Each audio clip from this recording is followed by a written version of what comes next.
Okay, so I wanted to do a video of bit of gameplay of League of Dungeoneers. As I say, I've just started this and did my initial thoughts video.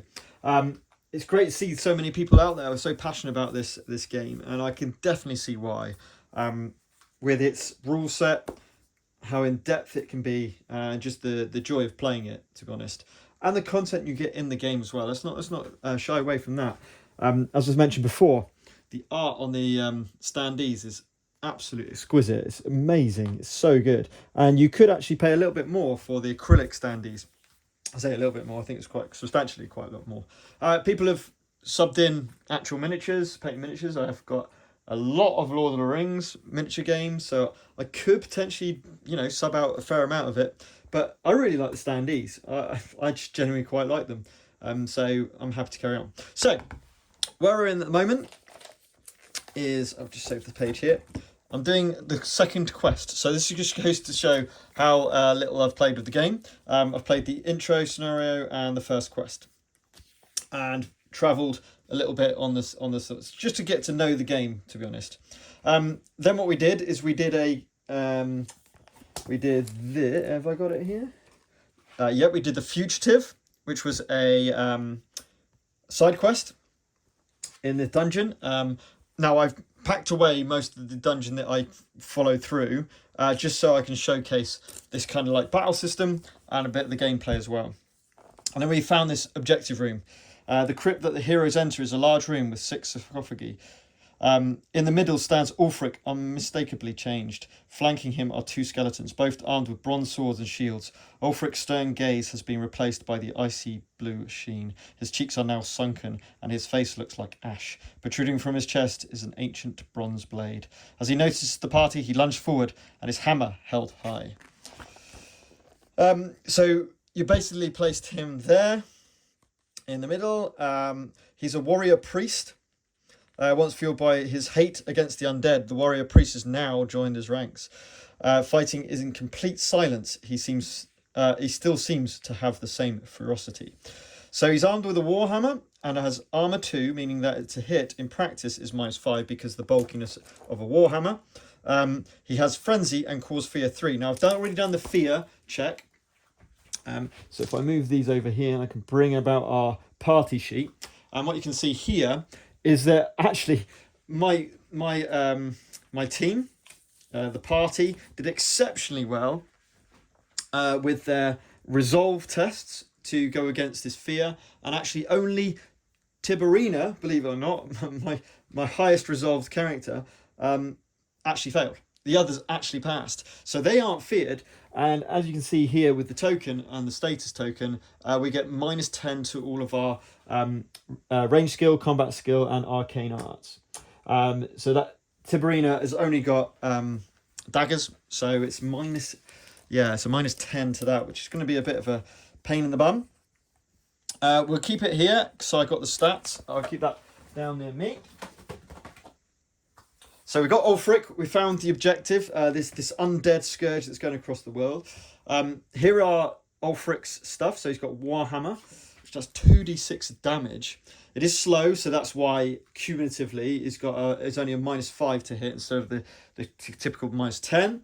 And the BFO gives him +5 as well. The target loses 1 armor. Loses 1 action point if damage is even. Interesting. Not come across that before. He's also got 2 armor, so I've got to get through that armor to do some damage. He's got 12 hit points in total. Then each of the skeletons, I'll bring these over so we can actually see. So a skeleton is a lower undead. It's got a combat skill of 40, so they're pretty terrible, to be honest. By the way, Ulfric's got only a 45 combat skill, so they're hopefully not going to hit loads. It's got range skill of 20, but they're all hand to hand. They've got resist of that, -5 to hit, and of movement of 4. Just bones, weapon projectiles, -2 damage. So my ranged character, my elf ranger, Elendor, he's would normally be damaging with 1d10 and armor piercing 1, but in this case that's going to be down by 2 damage. So ranged attacks, not weapon projectiles. It's not including magic spells, by the way. Parts in terms of give bone meals as part besides T1. So I think that means instead of, as well as fear 2. I've already done my fear checks already. So as I say, Tiberina's the only one down. They've both got long swords at D12s to hit, and they also got shields, which allows them to do some blocking as well on attack.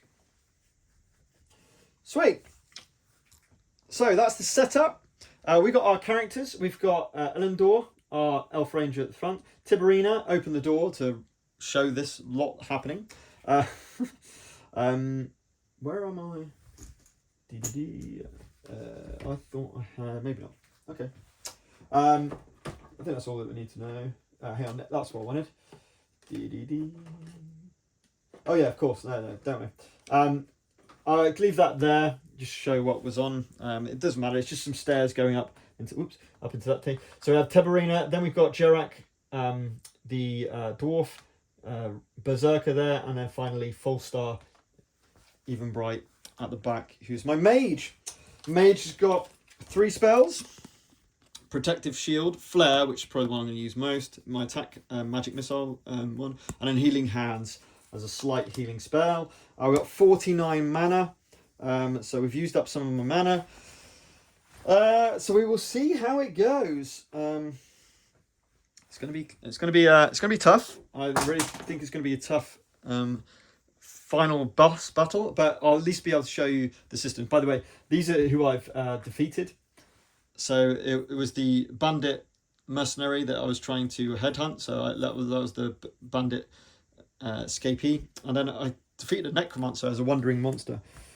Now you would normally, and I'll go through it, but I've packed away the rest of the maps. But there was something like 5 tiles away from here, and a couple of corridors, so it's quite far away. If a wandering monster pops up, we'll say after, I don't know, it probably would take them about 5 turns to get to this room. Now you do normally have to escape as well, so once I've done this I do have to escape, so I will encounter that wandering monster, but for all sakes and purposes of this video I just want to show this one fight. So I'm gonna, I suppose you could say it's cheating, but I'm going to simplify it and gamify it, that we're not going to bother with the wandering monster. Okay. I might just keep it on the back burner just so I know kind of what's going on. Now, I just need to look at the bestiary to see what frenzy does.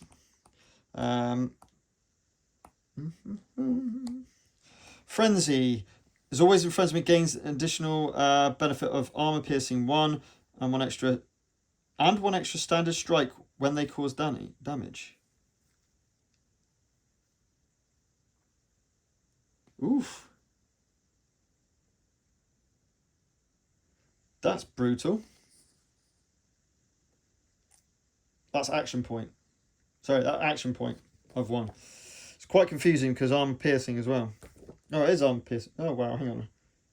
No, that is armor piercing. So you get armor piercing 1 and 1 extra standard strike if they cause damage.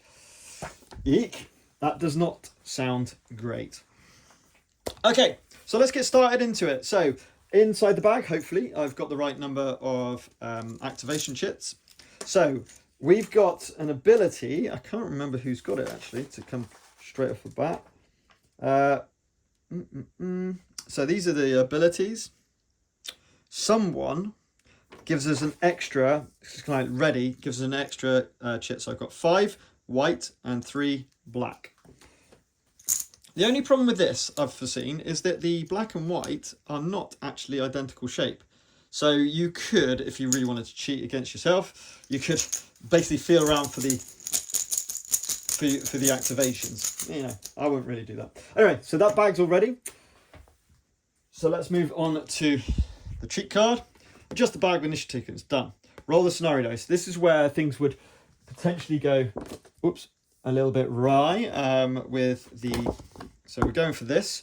Our current threat level is 6, so a d20, let's have a look. Got 18, so let's put that up to 7. By the way, as soon as you get to 10 threat, you move into,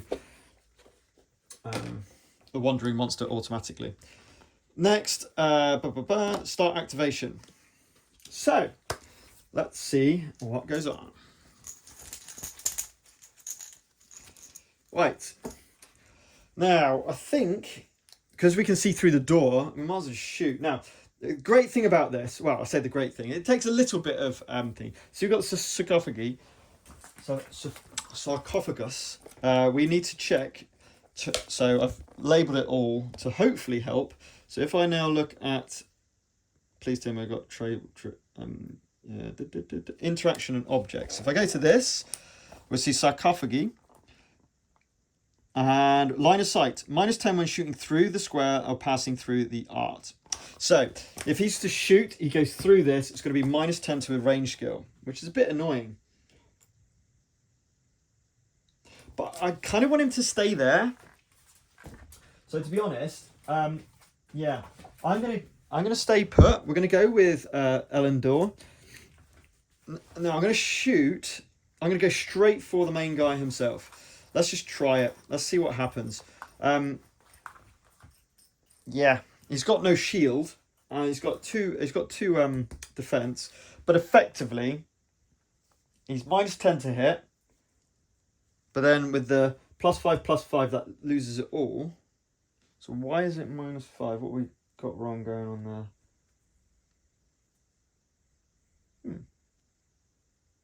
-10 to hit.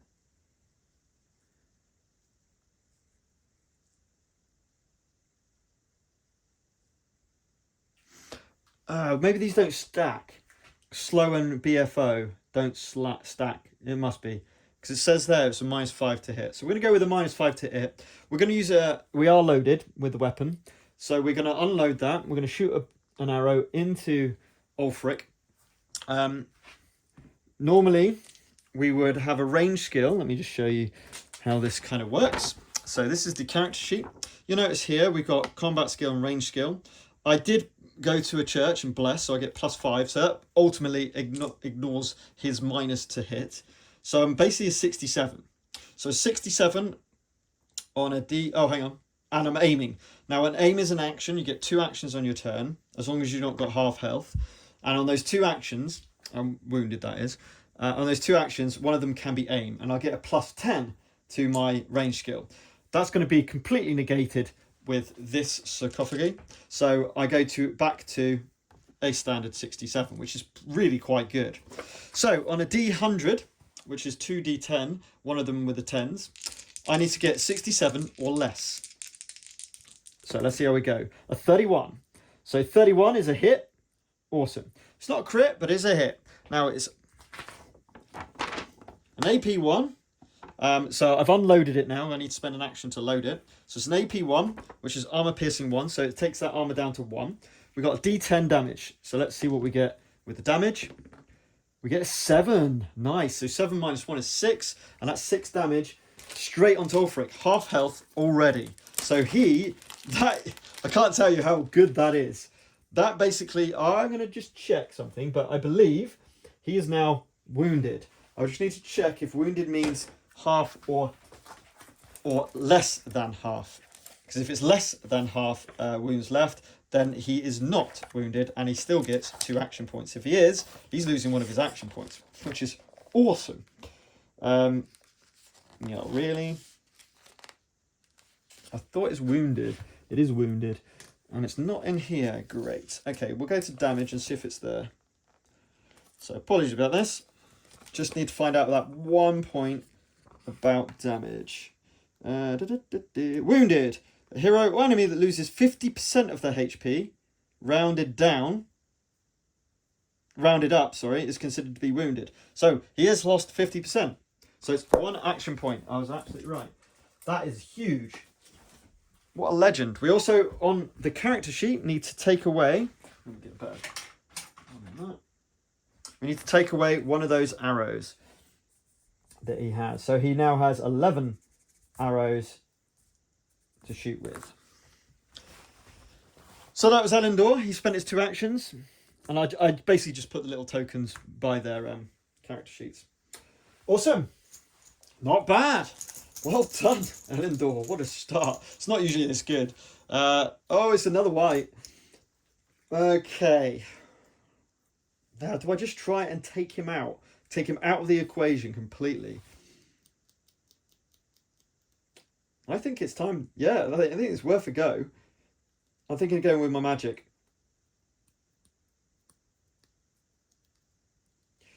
Oh, I don't know. I'm thinking magic, which might be better.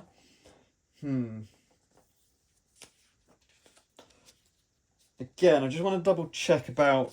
I'm pretty sure the armor does count. That's what I can't remember. I can't remember if you do magic, if armor counts or not.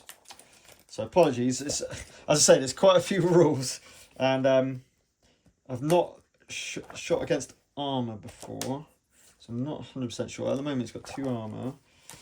Let's have a look at armor. 119.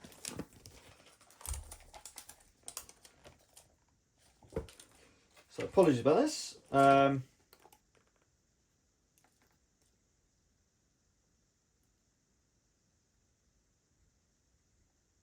Yeah, it's just damage. So yeah, armor counts. I thought it might do. Never mind. So, do we do this? Do we do this? Then the wizard's going to be a little bit vulnerable. But 1, 2. So 1, 2, 3, 4. I also have 4 movement. So I can move to here, and then I'll at least be a little bit away from them. Yeah. Okay. We'll go with the wizard. 1, 2, 3, 4. We'll go to here, face this way. So facing does matter in this game. So we got like a zone of control here, as it were, that we can see. And we're just going to shoot a flare right into. We're going to attempt to shoot a flare right into him. So this is going to require. So if I show you the card. So it's a destruction spell. It's quick, which means it's only 1 action point, and it's a magic missile, which means it's a ranged attack. This is the amount of mana that's going to cost to cast, and this is what you need. This is the casting value, which you're going to take away from your arcane art or arcane stat. If you have a look at Full Star's sheet, you'll see that he's got 49. That's meant to say 49 mana, and his arcane is 56. So he's got 56 minus the 5. So that's 56 going down to 51 minus the 8 takes me down to 43. So we're going to need a 43. This is a bit of a long shot. Let's see what we do. Now, there is a chance of a miscast, but it's only 95 to 100 is a miscast. So we're looking for a 43. 43 or less. Shooting down an 88. So we miss. So we've got to take the 10 down. So we're down to 39 mana. And I moved. I attacked. That's Full Star done. That was a bit of a... That's more like it. That's more, it was worth a try. I could have really just... Because that's D8 plus 2 hits. Damage, sorry. Which is pretty awesome. Okay, it was back to us again. I think it's time for our halfling, Tiberina. To just make way and let's get all set up, ready to go. So Tiberina is going to go 1, 2, 3, 4 to hang out there.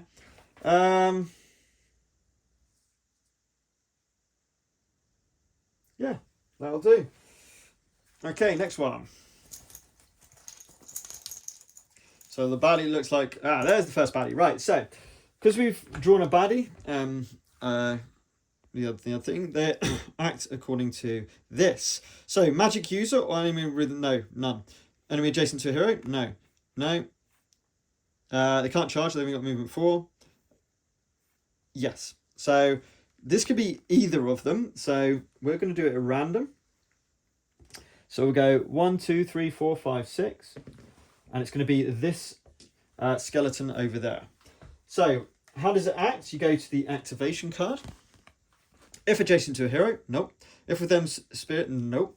If more than them, move towards the nearest hero. 1, 2, 3, 4. So we've done that one. That's the first action. Second action, no.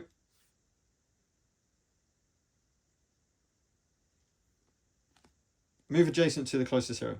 So basically, it's just coming up into my grill. Not attacking. It doesn't say to attack. It just says to do that. Awesome. They do ignore wounded status, by the way, which is pretty harsh, but that's the way it is. Okay, cool. So that was his turn. Done. Right, next one. Jarek. So 1, 2, 3, 4. He's now within charging range, which is pretty friggin' awesome. So let's do a charge with Jarek. 1, 2, 3, 4. He needs to be facing that way, which does give his back open to the others, which we'll see. And he's going to do a charge attack. So with a charge, have we got it here? I believe we do. If we have a little look at it here, when we charge, we get +10 to our combat skill. So let's do that. So +10, -5, because of and because he's got shield, that's -10. So basically, the charge bonus is negated. So it's a 54 straight. So we're looking for a 54 onto this dude. Now I'm just going to check to make sure I haven't got any. Here we go. Haste.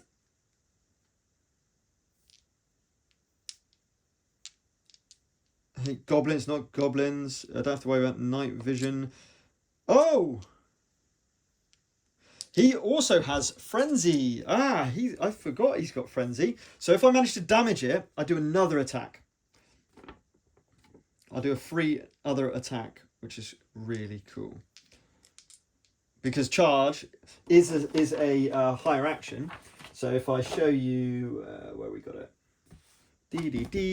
Action. Charge. Where is it? Charge attack. 2 action points. So this is my only attack, but I do get a free attack afterwards. Heroic force of will, and I can use Jerak. Yes, he has got energy, so I could use my energy. I could use my energy now to get an extra. You know what I am? I'm gonna use my energy for a heroic force of will. So this will.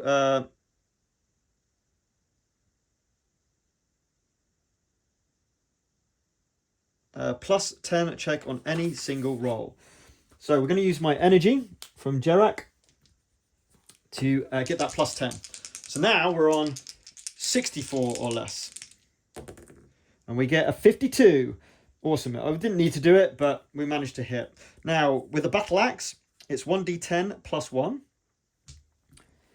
1d10 + 1, which is 5 + 1 is 6. 5 + 1 is 6. So, yeah, he's got no... Cool. 6 damage. They have... They have... Hold on a minute. Where's the health? Am I being stupid? They have 10 health. Oh, they have 10 health, so that's another wounded. Oh, no, they're immune to wind. Immune to wound, completely forgot. So 6 damage of the 10 done on that one there. I'll put that there. Nice, Jarek. And then he gets a free attack, I believe. So we're doing a normal standard attack, so it's 54 minus the 10. So that's 44. So looking for a 44. And we get a 40. Oh, wow. Jarek, what a legend. 1d10. So basically, I need to do 3 or more. Oh, we get a 2, believe it or not. So that's 3 damage, and he has 1 wound remaining. It's close. Very close. Unlucky. Okay, that's Jarek done. In fact, that's all my characters done, so it's going to be them. I will have another white and chip which we can just throw away, and then we go back to them. So 1, 2, 3, 4, 5, 6. It's going to be the other skeleton. He is now in charge range, So this skeleton, if we have a look at this, no, but yes. So he's going to go to here, to Jarak, and then it's going to go back to the top. Let's roll a d10 and see what he does. Oh, yeah, he's only got one action point left, so he can't do a power attack anyway.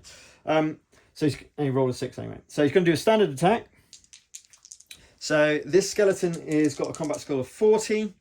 I don't have a shield or anything, so it's just a 40 or less to hit Jarak, and gets a 15, so hits on a d12. Oof. So it's going to be a d12, so we're going to roll this and this. This will tell us where it hits, because we do have some armor, and then we'll see how much we're doing. 8 damage to the leg. Jarak has nothing on legs, so this is going to be straight through 8 damage. So Jarak goes from 16 down to half health. He's down to 8. Which means Jarak is wounded. So -1 action point for the rest of this until he's healed. Well, that was pretty brutal. But the undead are quite hardcore. Right, so 1 AP for Ulfric. And all he's going to do is just move.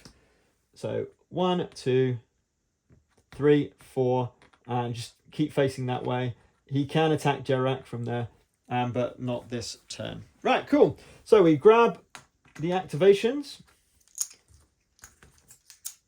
That is 1 round of battle. Now I'll go back to... I've taken the white one out. It's only on the first thingy. So adjusting sanity. I didn't take a head wound. Okay, and there was nothing else. Fear, obviously, we've done. The morale, no.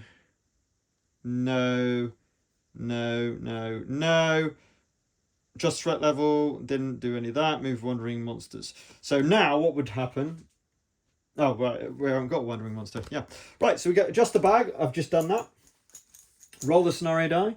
We'll do it anyway. We've got 17, so that goes up to 8 threat level. And let's start our activations. Right, this could be big. This could be big. We want to do some... we want to take Ulfric out, ideally. I think Jarak's in the best place. Ooh. Interesting. This is very interesting. I think it's time for Ulfric to shine.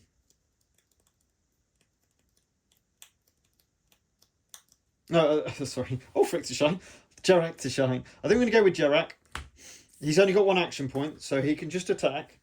We'll go for it. We'll see what happens. So we got 1 attack. 54 minus the 5 is 49. 49. Because the 1d10 armor piercing that makes sense.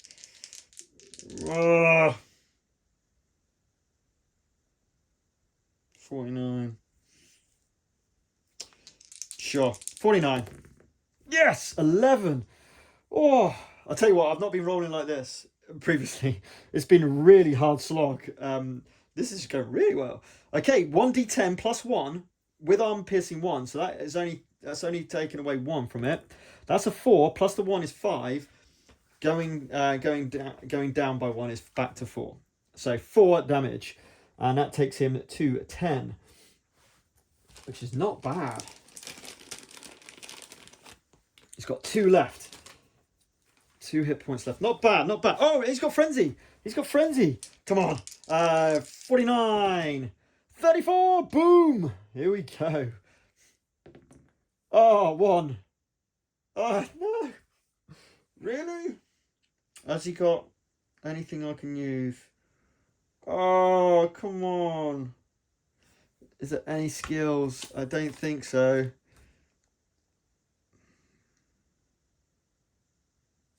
No. I don't believe there's anything he can do. So it's just 1 more damage, which means he has 1 health remaining. I thought I had it there. We'll have to figure out what to do.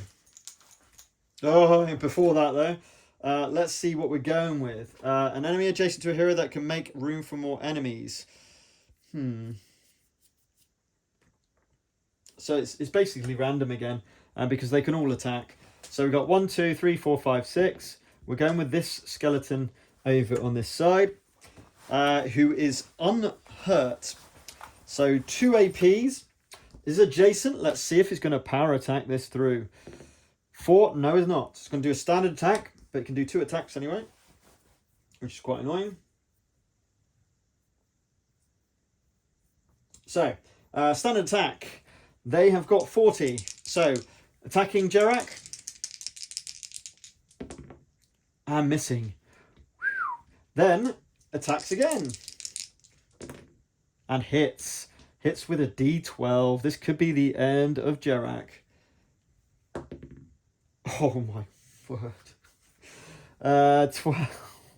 12 on the leg. Yep, Jerak is down.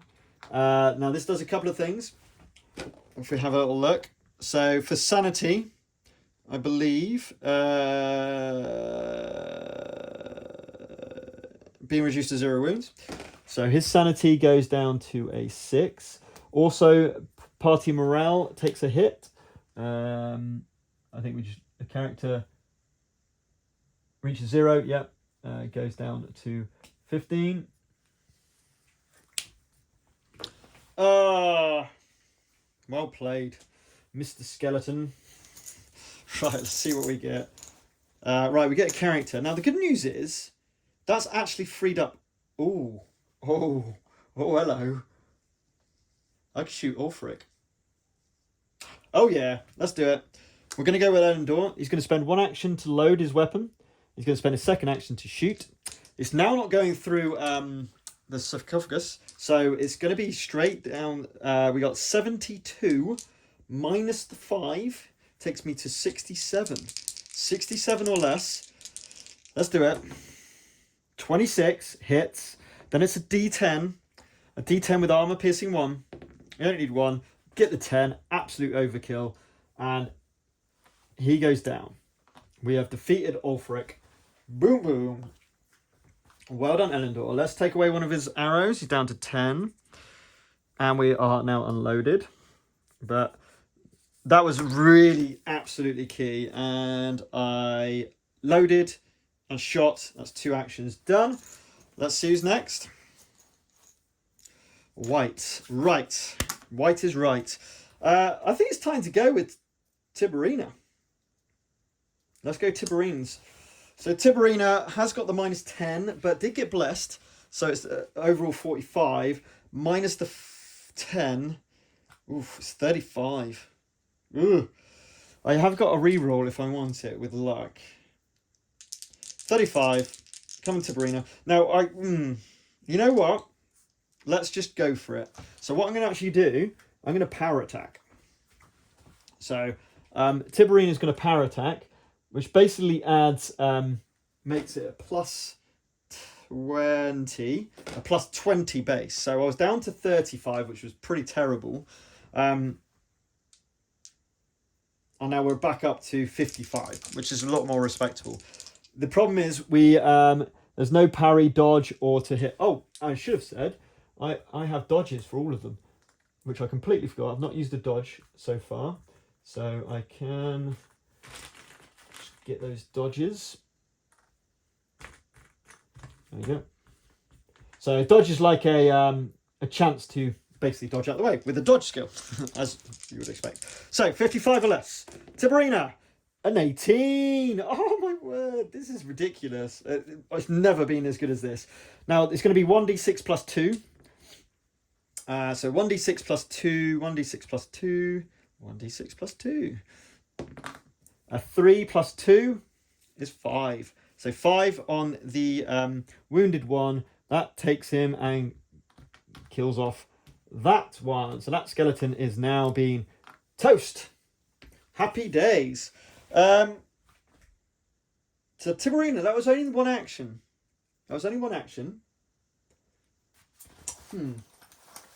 Oh, and by the way, she was feared. She's feared as well, so that's another minus 10. So it's actually minus 20. The power stance just basically cancelled that out. So that was, yeah. That should have been a 45, not 55 or less. Still good. Still all good. Right. We've got one Skelly left. She's got another action. I think.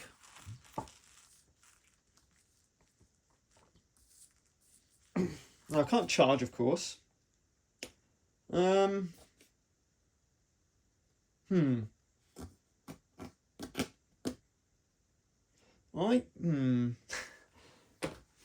Need to think here. What? You know what? I think I'm going to move Tiberina back. 1, 2, 3, 4. I'm going to move Tiberina back, facing that way, of course. I don't think we need her. Although, actually, of.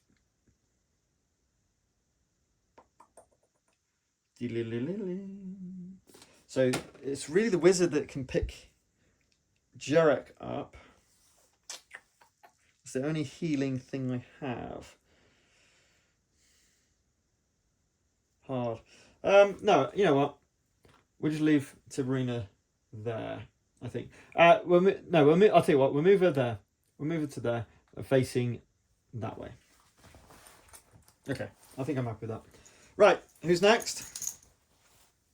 It is that. Oh, he's been. Oh, right, so, yeah, we'll forget that one. I forgot he's been. So it doesn't matter, it's literally full star. Now, full star, let's just try and take out this zombie. Now, completely on her at the moment. So let's go straight to a think.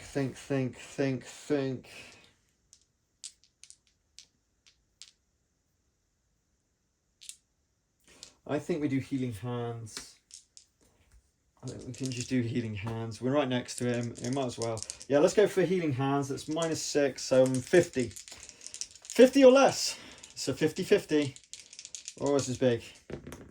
That's a 26. Beautiful. Well done, Falstar. That cost me 12 mana.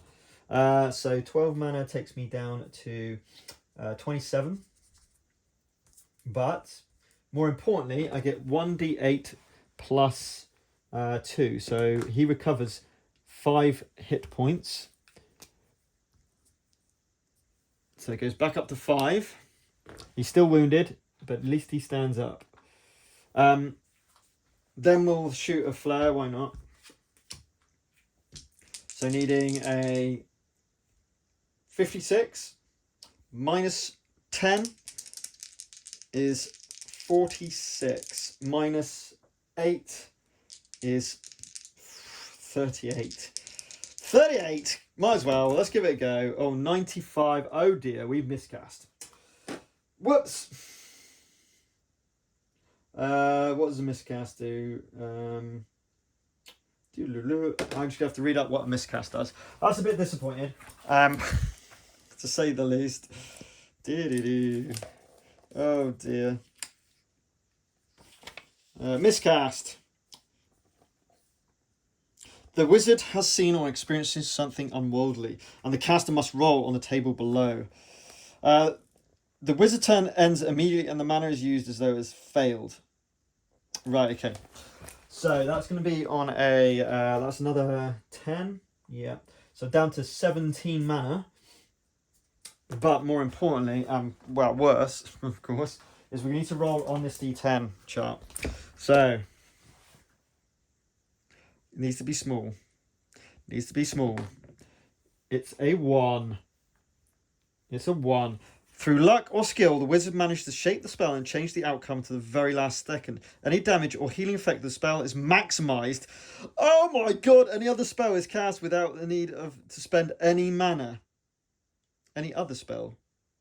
Any other spell.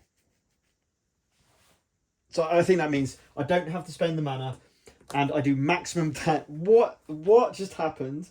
So flare is 1d8, so I do 8 damage. Oh, that is insane. The skillful Falstar just about makes it. And it's that 8. What is epic? Oh, that is so cool. Any other spell is cast without the need to spend any mana. But I've already spent mana. I think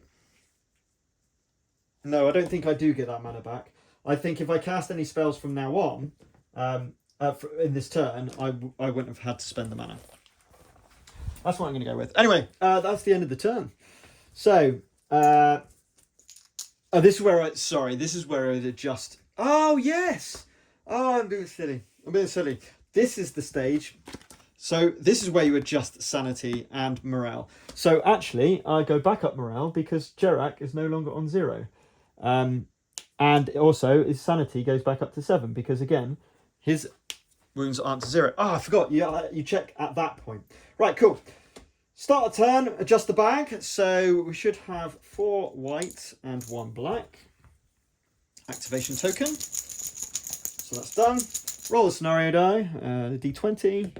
We get a 15. So sanity threat goes to 9. Still no wandering monster. And let's go. Right. Come on then. Jerak. Get your do we go Jerak? I think it's quite yeah. We'll go with Jerak. He's not happy. He's really, really not happy. So where's one of them? Where's the other one gone? Over there. So he's gonna power attack. Because you know why not? And that's what he's a berserker. Come on. So that's a plus 20 minus the 10 will be plus 10. So he's on 64. 64. Come on then. There's a 0. That's a 9. That's 9. I think you have to get 5 for a crit. Yes, a crit's 1 to 5. 9's still an amazing result. So he hits. Ooh. So he hits, and it's a D10 plus 1 with arm piercing 1. They've got no armor, so it's going to do 10. Absolutely, that is a revenge blow if I've ever seen one. Love that.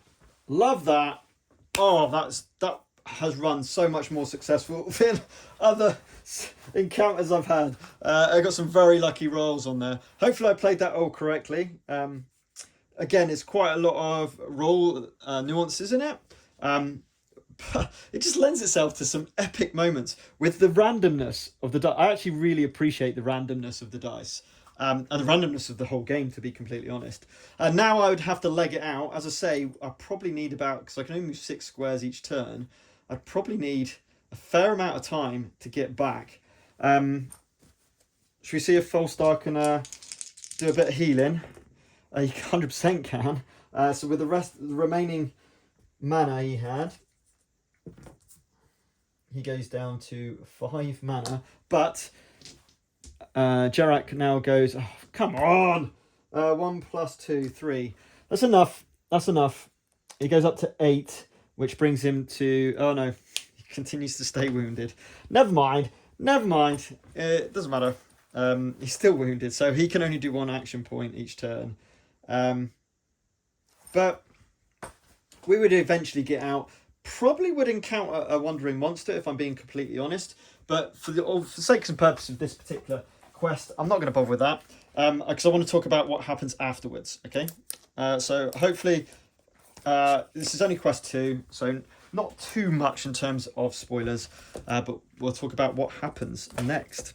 So, the Jarl listens carefully to the story told by the adventurers, inquiring especially about Ulfric and his reanimation as the undead. Yet, there is no evidence as to why he came back. Once the Jarl has heard it all, he praises their skills and begs them not to spread word of what happened, as it may cause panic in the city. He also promises to put a good word to the party, should they ever need it. So we've got the Jarl's ear, as it were. So XP is 140, T2 on the treasure table. So now we're going to go to kind of like the aftermath, if you like. So we can go to...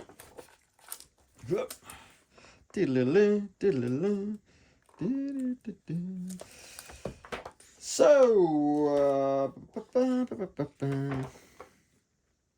not sure what's going on there. Settlements. We'll come to settlements in a bit. There we go. That's what's after.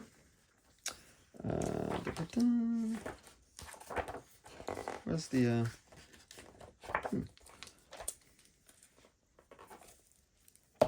Dungeon exploration. I think it's at the end of this. Is it at the end of this? Maybe not. Oh, where's the... Sorry. I thought...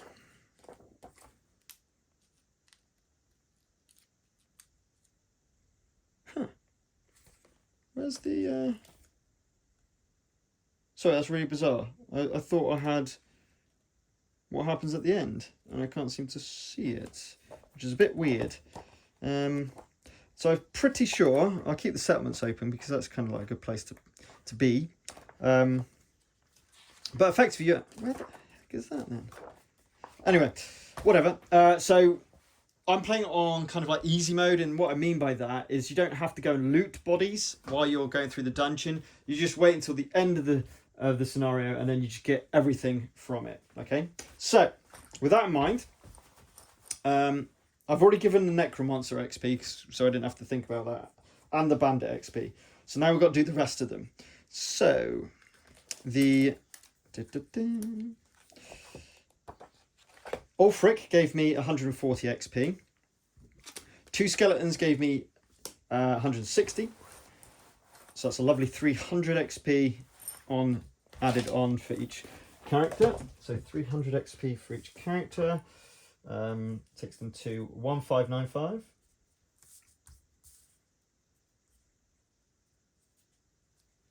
One five nine five. 1595. Oops, sorry. Do we have? I believe you look at the start, and the reward is 150 coins per hero. Lovely. So let's put that on as well. So 150, wasn't it? So 3, 4, 25 full star. This is very D&D, updating your character sheets. Good fun. I had said 150, didn't I? So 384 for Tiberina.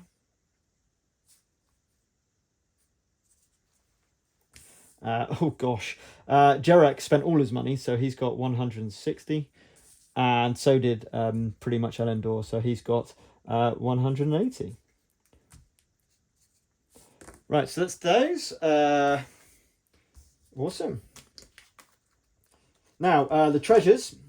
So the skeleton is rolling on the T1.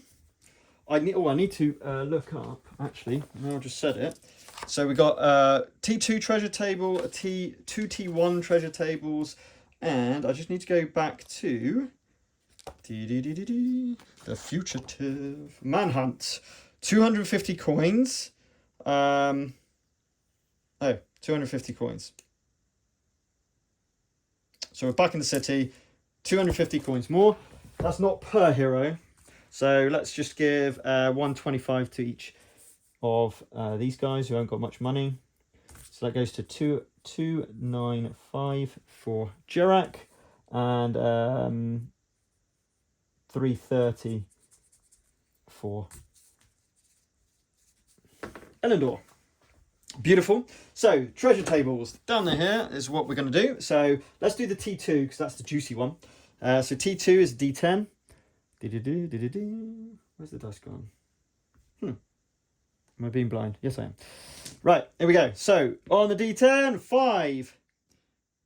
20 coins. Okay, slightly disappointing. Let's just give him 350. That could have been a really nice treasure, a fine treasure. Okay, never mind. T1s. 2 T1s. Let's go for the first time. We get a 9 for nothing, and then a 2 for 20 coins. Yay! All right. Never mind. I mean, they're coins. I'm not gonna. That's that done. Then we'll come back, and we'll be back in the city of Silver. Wait a minute. Let's bring this about so I can show you what I'm talking about. Traveling settlements. So we are currently, if we have a little look, we're in a settlement And where we are,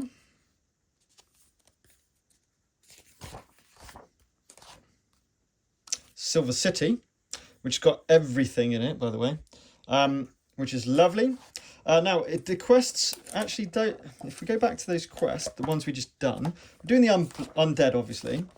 Quest 2 just finished, which is the Silver City. Now, it doesn't say that we go straight on to Quest 3. That's weird. I think we do, though. So Quest 3... Now, I need to show you the board, so this makes sense. So if I just put that down there for a second, I'm just going to put that over there. I'm just going to tidy up this just slightly. I can, in fact, while I've got them out, let me just show you the art on these. So this was the Necromancer. Then we had a Bandit.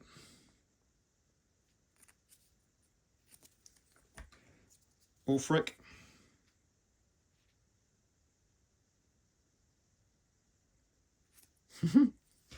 And then the 2 skeletons.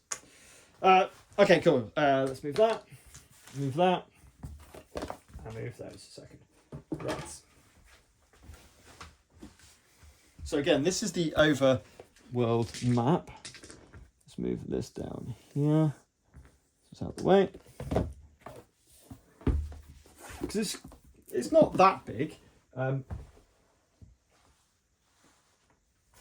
Right. So yeah, that's pretty good.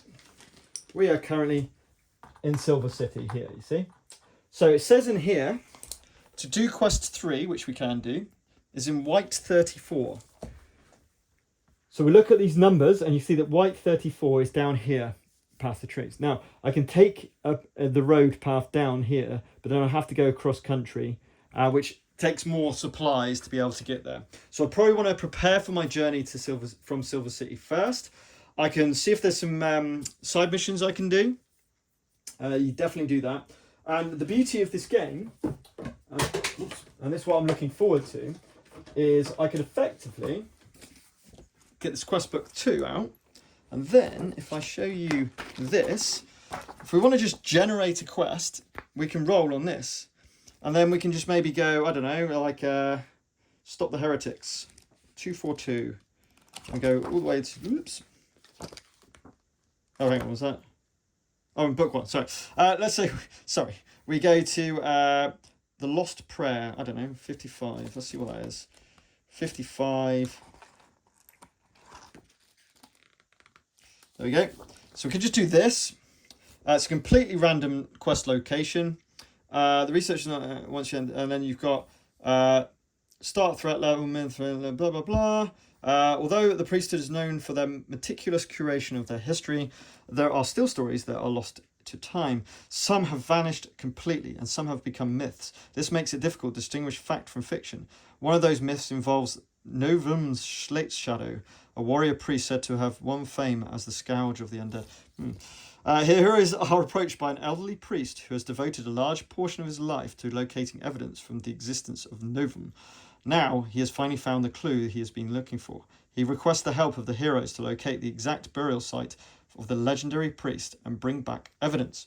So you can roll on location from where you're at. So obviously white covers everything apart from the past the outpost. So you might have to go absolute miles to find this, but that could be one of the side missions, for example, which is really cool. So you want to have this just to do, you want to have this just to do some random stuffs to determine which quests are available. Because there's only 5 in the book 1. But, well, no, it's not 5. This includes the ones from 1, 2, 3, 4, 5, 6, 7. So 7 in book 1, and then the rest are in book 2. So when you go to the adventurers billboard, or quest board, as it were. So if we go back to this, a minute, let me show you what I mean. So this is when you take on quests. So when you're in a settlement, you're going to roll a d6. And depending on what you get, depends on, we're in Silver City, so there is much more stories and rumours around Silver City. Then this determines how many quests are available. Then you can roll on that previous table I showed you before, or just choose one, and then you can choose which quest you want to do, like this branching narrative. One of those quests, of course, can be the main quest, but you can certainly do what you can do. It says here, see quests are available. If there is a quest available, then roll a d8. On a 1 to 2, the d8, the side quest available as well, and may taken together with any other quest. 271. So there are some side quests in both books, as well as those other ones I just showed you. If you go, so for example, quest in Ancient Land. No, we're not doing Ancient Land yet. Side quest. So there you go. You got a d6. I've just done Manhunt, but there's another 5. There's another 5 I could do. I could do another Manhunt, but you want to do a variance of different missions quests if you can. So that's basically League of Dungeoneers, and a little snapshot of a gameplay loop in terms of an encounter. There's loads things I didn't show you was like going around searching things, which is really cool. So each room has a little bit about what's going on, and then also what happens as well. So I actually did this and was very lucky that I had the objective afterwards anyway. But I've got some rooms that I can show you. Yes, I do. Sweet. So for example, these are all corridors, aren't they? Oh no, not. Let's just look at the library, for example. So you get, if you show this, you get another door on, as I said on the overview. It gives you a little bit about what the room is, and then there are 3 bookshelves and a table in this room. They can all be searched. So you can go and search for these rooms. You can go to your search table when you do search, and what was it? A bookshelf, wasn't it? So you roll a d10. When you do a search thing, you might find treasure. You might find a scroll. You're more likely, in most cases, to find nothing in these places. And then on the map tile, you put one of these little search things to show that you searched it. You can search dead bodies, everything. It's really cool in terms of all the different aspects that you can do there. I hope you enjoyed that. I gave me a bit of insight into a little bit of the gameplay loop and some of the components and everything else. Is quality, this game. I really do enjoy this. I've got so many games I'm playing at the moment, and this is one of my favourites at the moment. And that's League of Dungeoneers, a little bit of playthrough. So until next time, keep gaming.